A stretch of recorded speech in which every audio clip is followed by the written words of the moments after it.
Welcome everyone to the Nerd Nook. I'm your host, Evan Teague, and with me like always is Noah Bailey. So, a few days ago, we had our first trailer for Spider-Man Across the Spider-Verse. Part 1. What? Oh, you what? Oh my gosh. I don't, there's something so powerful about Part 1. Like, I was obviously, all in on it being Across the Spider-Verse. That name was already confirmed like a couple months ago. Part 1? Like, what does that even mean? Minimum 2 more. Minimum. Okay? Minimum. Yes. So like we could go 3. We could go 4. I don't know. But minimum 2 more.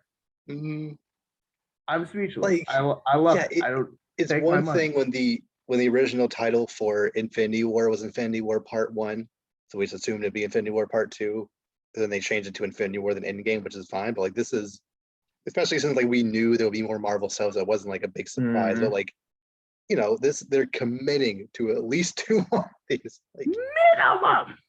one of the greatest movies ever made, period. Like, not just animation or superhero, period. Into the Spider-Verse is one of the best movies ever made.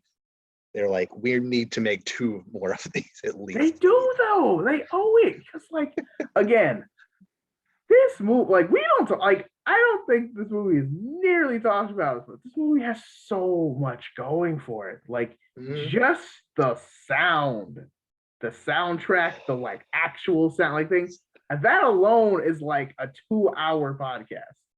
But not even about like just the visual, the story, epic, the characters, unreal. Like the visuals, are you kidding me? Like, 2 more? Yes.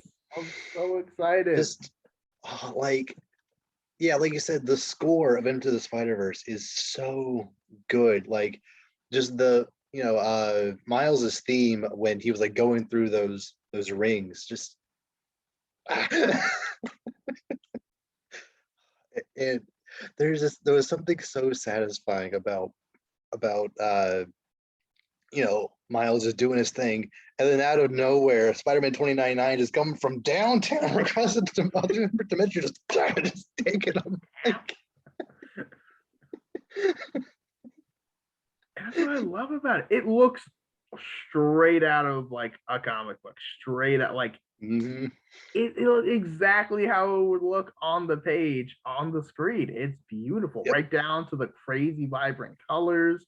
The onomatopoeia smacks up whenever something makes contact. You can like feel everything. Yeah, and like we saw that Miles and Gwen are aged up a little bit, which is that makes sense. Like, it's been 2 years since the last movie, so why not have them age up at least a little bit? Might as well. And like, I'm a little surprised they didn't actually, like, I know this is just a teaser trailer, it's coming out next October, but I'm a little surprised they didn't show any of the new Spider people that would be in this. They only showed the ones that were in/teased in the last movie, but who cares? That's what I'm saying. Like, it's all good. Like, I don't even need to know. I already know it's an absolute win already. So like, I don't need to know, but there's a rumor that the Spider-Man called Spiders Man, who is literally a hive mind of spiders living inside of a Spider-Man costume, is going to be in this. My God. It's like, I need that. I need that so badly.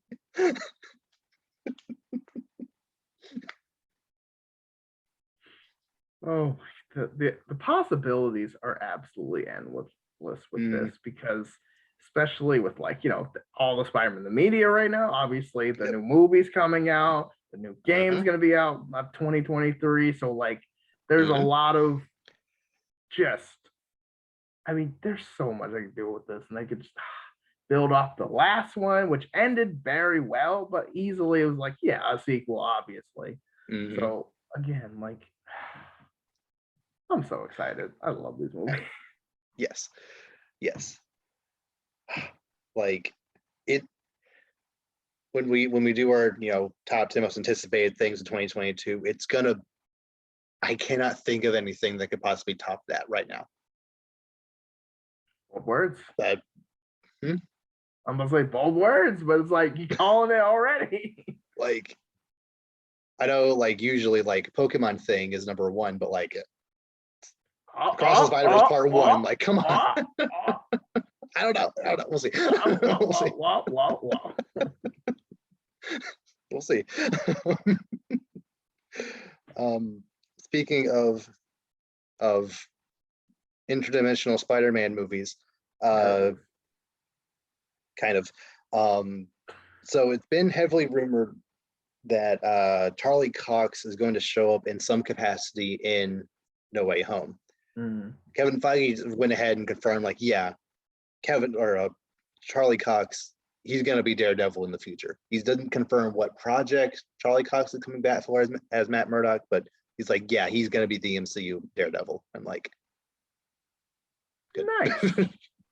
Well, yeah, because it's like, why cast a new one? We already got this good one right here. Like, everyone likes Daredevil. The show's done amazing.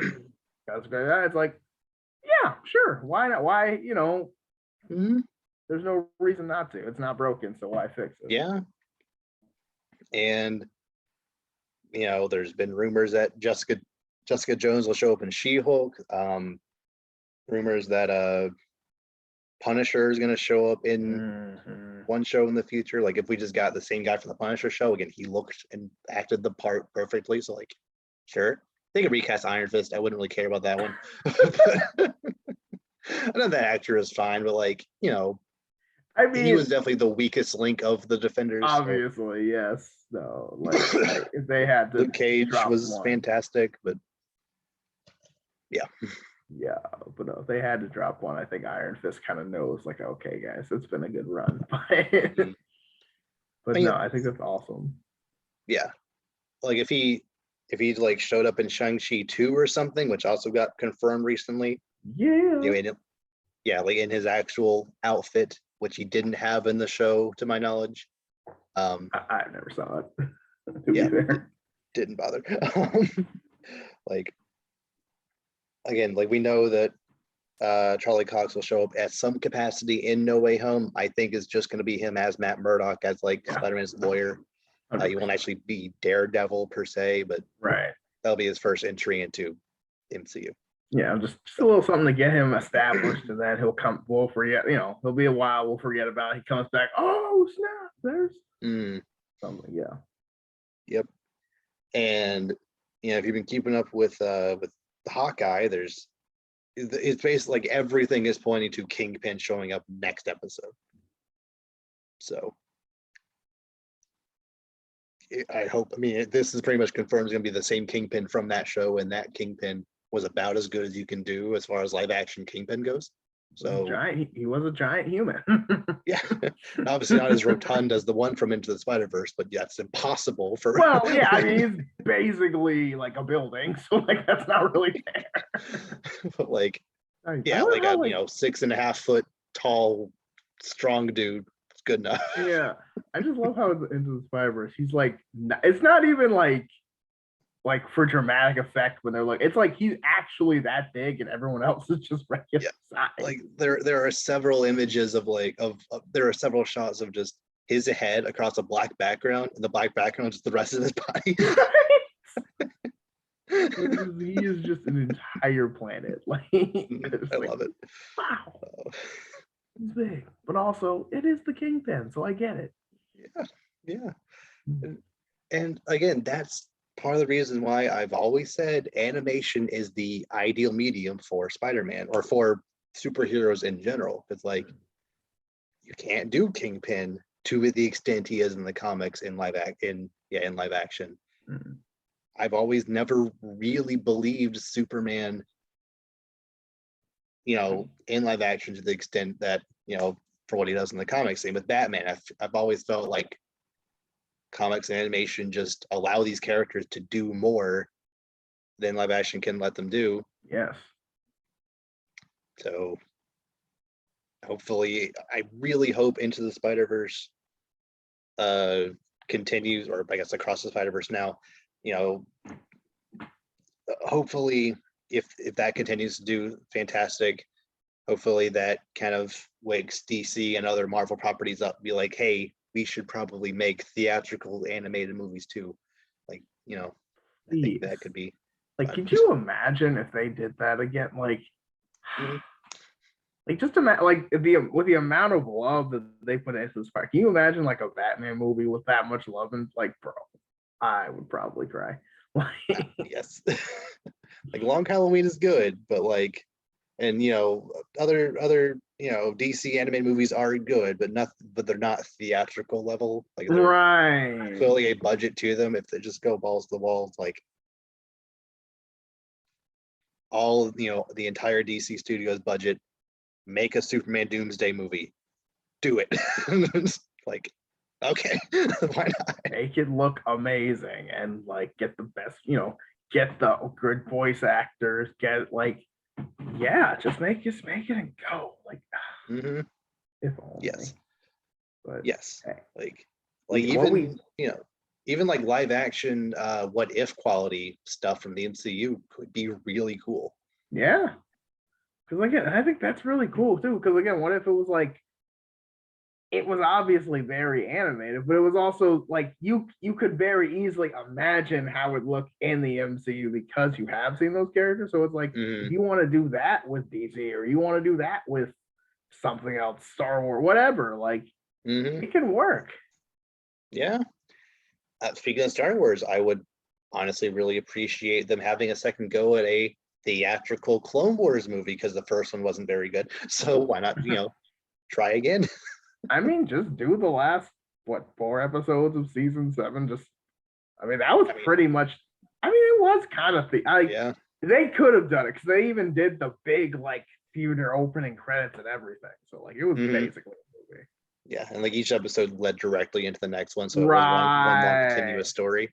Yeah, there was no on to this road. It was just like picks right up. Like we were fighting, picks up. Oh, we're still fighting. Cool. Like yeah, but just more love for animation. That's all I'm saying. Yeah, like not that the live action stuff they're doing is bad, but I feel there's so much potential for animation in general with superheroes that they just for some reason have this thing against doing. Like I get it that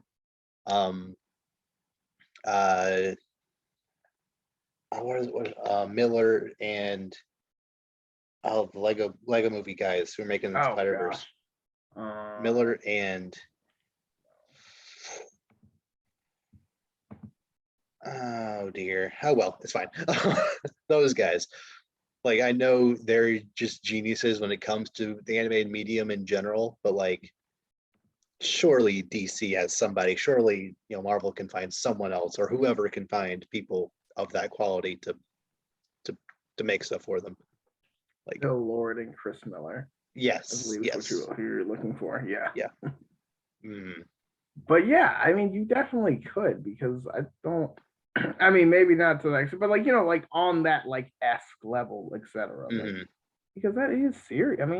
Like people can take animation seriously if given the opportunity. Now, how it's not going to make billions and billions because it's not a Pixar animated movie. But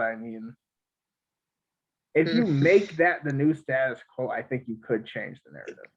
Absolutely. Yeah, it would. I think that's kind of the main reason why big studios aren't doing it that way, because they see animated movies as too much of a risk to try it. And Lord and Chris Miller are taking that risk. They were at least critically successful with the first one. It did well enough at the box office where they allowed them 2 more. So hopefully these, just destroy it at the box office and making animated superheroes no longer a taboo. So they can just pull forward on their own stuff going forward. Like it'd be cool. Pioneers for the next generation. I do think this next one's gonna do really well because again, the people who didn't see that movie in theaters eventually saw it on Netflix or whatever, and we're like, oh my gosh, this is all like. And I think it built enough buzz that I think in this upcoming year, I think more people are going to see it actually in theaters. So yes. And I think this movie is kind of unique in the way that, most movies, it doesn't really matter how you see it. Like, pretty much every movie feels better in a theater, but if you watch it on a big enough TV, like, it's not that much of a loss. Like, the experience, you're still like, getting the full experience of watching a movie in your home. I get it. But I feel like Into the Spider-Verse specifically is a movie that demands you watch it in a big theater. Like, demands you watch it with a surround system, with IMAX settings. Like, it just, I'm feeling so many people watched the movie on Netflix and was like, this was really good, but I wish I'd actually seen it in theaters. And then come to see Across the Spider-Verse Part 1 in a theater. Yeah. And then they find out, man, the theater experience for this is something else. Because when there's the big lettering, or like the crazy sounds in the back, and or like all the different musical cues, and even like I don't. Oh, Prowler's theme. Oh my goodness. Dude, my goodness. So lit. Oh, I literally, I don't really cry when watching movies ever. I was so close to like bawling when the What's Up Danger scene happens, just from the epicness exuding off of it. Just like, this is so good. The exponential hype is just Yes, I'm really excited for the next one. Yes. Next two. Two at least. Minimum.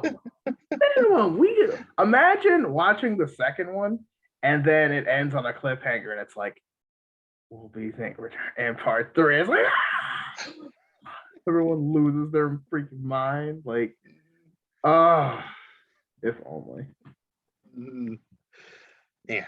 And I don't think that I think they basically already confirmed that nothing from Into the Spider-Verse will carry into a No Way Home, but they knew what they were doing, released this trailer so close to the release of No Way Home. Like, whether it'll be in the actually play in the theater or not, they knew Spider-Man is bigger than it's pretty much ever been right now.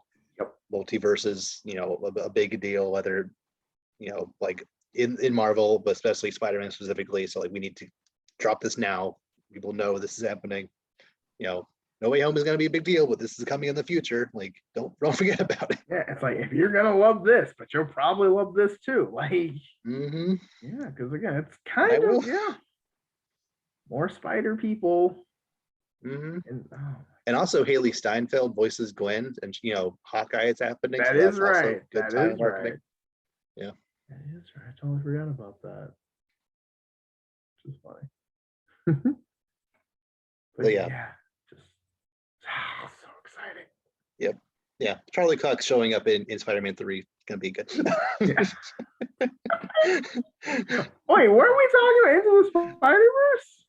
But we brought up, we transitioned into Charlie Cox. That's right. I brought it back because it's stupid. I don't know how we got back, but no. I think you guys talk about Kingpin for a second, then I was like, and then from there. But regardless, it's gonna be good. Next week, as far as superhero stuff, is gonna be, what we say, Kingpin showing up in Hawkeye is basically confirmed. Spider-Man coming out next Friday. And yep, it's gonna be a good time. And kind of mentioned it earlier, but Shang-Chi 2 has been officially confirmed. Woo! Not that I was ever worried, but it's a brand new character for most people. It did well, but not it didn't do Doctor Strange or Guardians numbers. Yeah, it didn't crush it, but it still did well, especially given the pandemic. So this is just a good confirmation. Look forward to this character in the future. So sweet. Very exciting stuff. What also is exciting is apparently M.O.D.O.K will be making his first major appearance in the MCU in Ant-Man 3. Oh, okay. Yeah. Interesting. Obviously, we already have confirmed that Kang will be Right. the villain of that movie, like he'd make his first, not official, but like as Kang Right. Is a real thing. in Ant-Man 3, Ant-Man and the Wasp Quantumanium.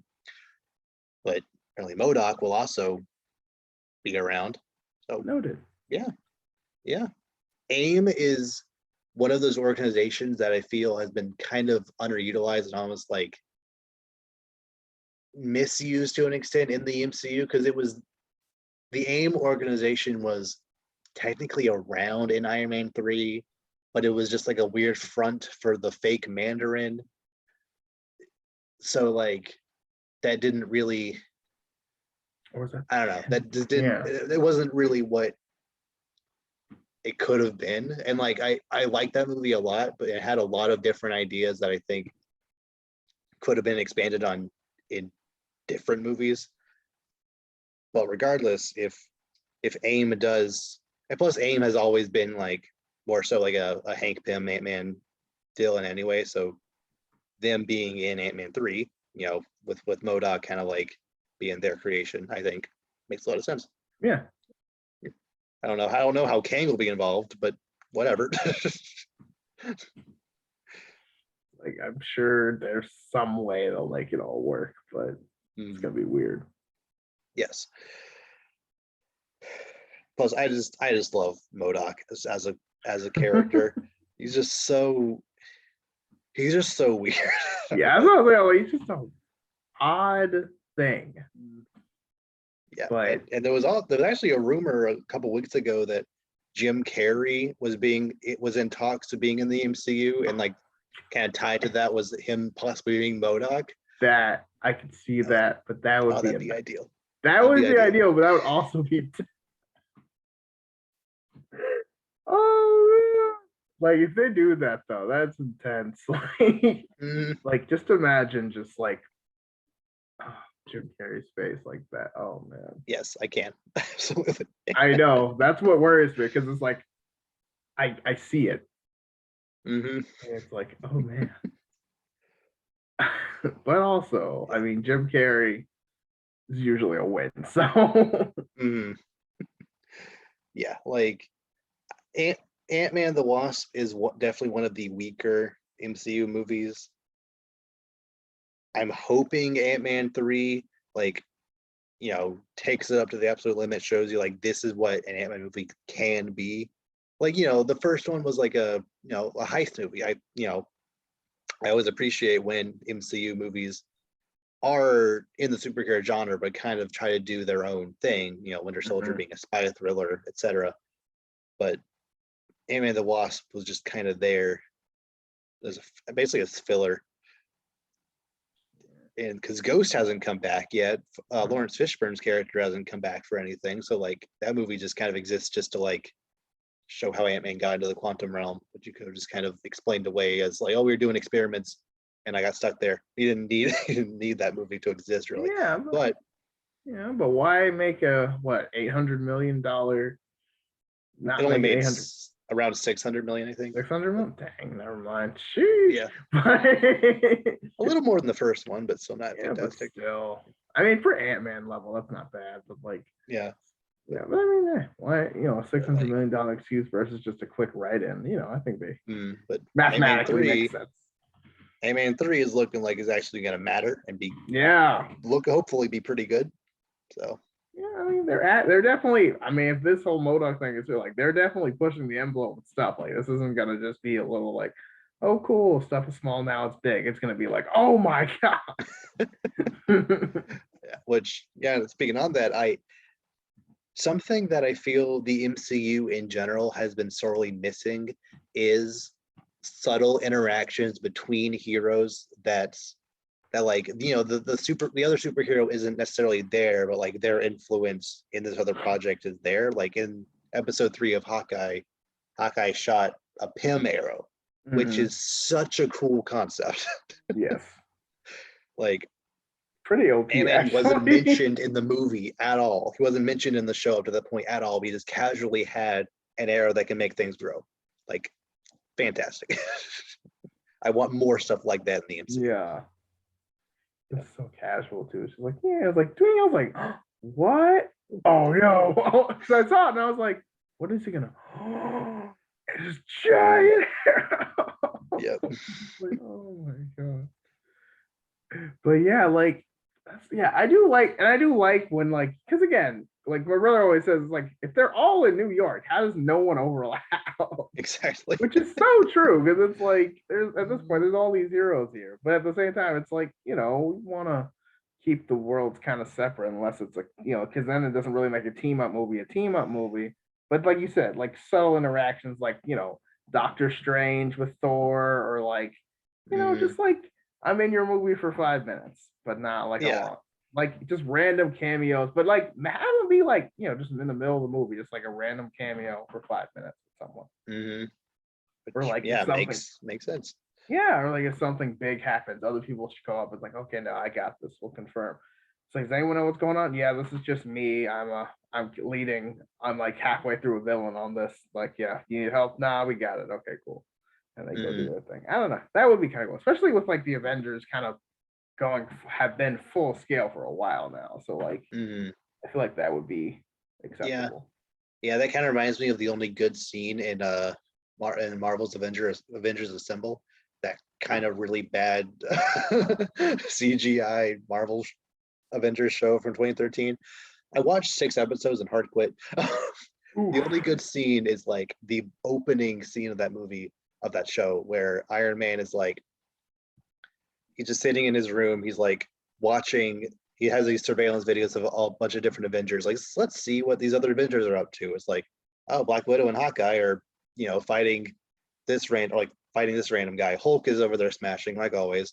Thor doesn't really need help. He's Thor. Captain America, he's fighting Red Skull. That's cool. Maybe I should help him. So we, like I haven't talked to these guys in a while. Let me go see what he's up to.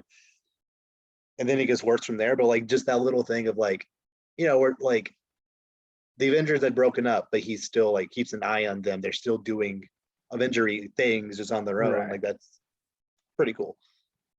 Yeah, just to like keep tabs, keep everything kind of. Because you would think, yeah, at this point, like they're established enough that everyone's kind of like knows where everyone, kind of like, like I don't know, I feel, because it's always felt like, yeah, like you're that close, should like at least be in the neighborhood if something crazy Mm, goes down. You know what I mean? Like if right. there's some giant explosion in the street, everyone's just gonna be like, hey, somebody got that? Yeah, we got it. Okay, cool. Like, at least a Hmm. little like something, not just like a, Yeah. yeah. If only anyone else was here to save us. It's like, isn't Doctor Strange like 2 blocks down? Like, Yep. Doctor Strange now Daredevil. right? Like Once Hell's the Fantastic Kitchen's Four down show on the up, they'll left. also be Like, here. like I'm pretty, like, but Whatever. Like yeah, DC isn't that far away. Like Captain America could pop over. Like whatever. right. Honestly, just Yeah. Thor can kind of just go wherever he wants. Like, Hmm. Like yeah, what I liked in Far From Home when Spider-Man's like, is there really no one else available who can take care of this? Thor, Captain Marvel, Doctor Strange, like, no, they're okay. Yes, it's me. It's like, right? He's yeah, like, like there's there are like other 20 people who Avengers. should. It's like there's so many Avengers. I'm the only one. It's like I'm not Hmm. the magic one. Yeah. So yeah, like again, probably say it's pretty much every episode, but the MCU it's good. Like, Always growing. yeah, Always growing, and like, just like, yeah, I'm here for it. Like it's good. It's mhm, quality. Like, yeah. Like we have no reason to think that after Endgame they gave up or they or they like are reloaded. just doing filler stuff for the future. Like no, they're still hitting it hard. Like they know where they're No, going no, is they're good. going like, and that's the thing. It's like they've had these ideas. They knew this was gonna come. They're like, all right, we're gonna go and we're gonna hit these ideas hard. And you Mhm. know what I mean? And they're good ideas. They really are. It's Mhm. kind of crazy, Yeah. but love it. That's all the topics I have right now. The game boards is actually happening as we speak, so there might be some big thing happening that we'll cover all next time. So Recapping. like Yeah, like I know there was like a Wonder Woman game rumored to maybe be coming at some point in the future that might have been announced today. I'm not sure, but if that does happen, we'll talk about it next week. Wonder Woman video game. Oh, Was it? oh dang. Huh. Oh, wait. Was it? Yeah. A new Wonder Woman game is in the works for Monolith Productions, DC, and Warner Brothers game. The title was briefly teased at the Game Awards Thursday night, and the trailer didn't show much, but it sure made a splash for fans of the DC Comics superheroine. The trailer shows her floating with her glowing gold whip lasso. How dare you? We didn't get Yeah. much in the way of the story, any other voiceover speaking to a Wonder Woman. My daughter, a new threat comes to the shore. Okay. Okay, so it was just a CG trailer. Yeah, it's not much, was it. but it exists. Like I was looking up like Okay. Wonder Woman game. What autofill? What like like Okay, that's cool. how you know Cool. stuff's going down. Whenever you autofill, it's like, oh god, here we go. But I'll no, make this sure is to- good. This could be Yeah. fun because like in my head, a Wonder Woman game is like Arkham meets God of War, which sounds like Yes. yeah. Yes. So Yes. please. Mm, Basically, Assassin's Creed Odyssey without the Assassin's Creed part. Yeah, no, not the lame Assassin's Creed part. Man, I don't understand how those games change so much. I don't get it. It used to be you just go around, you climb stuff, and you stab people and run away. Now you have to like do all this role play. You're a Viking. That's fun. Whatever. It's a little more It would direct be. than I like, but it's fine. It's fine. But anyway, Wonder Woman game could be awesome. Cool. Who knows? Who knows what else they I announced? mean, We'll see. I've never. It's one of those things I've never asked for, but never also been offered. So like, I didn't have the chance to say yes. So like, but no, I'm definitely on board for that. That sounds awesome. Like, can you imagine just fighting off like any kind of like creatures or whatever, or fighting like cheetah or something, and just like yes, I can. right, like right, like that sounds awesome. Yep. Okay, cool. So yeah, we'll talk about all of the game reveals and everything next week, along with whatever else, like always. But is there anything else right now that you want to bring up or discuss before we sign off? That's all I've got for today. Okay. So with that, we will see you all next time. Take care, everyone.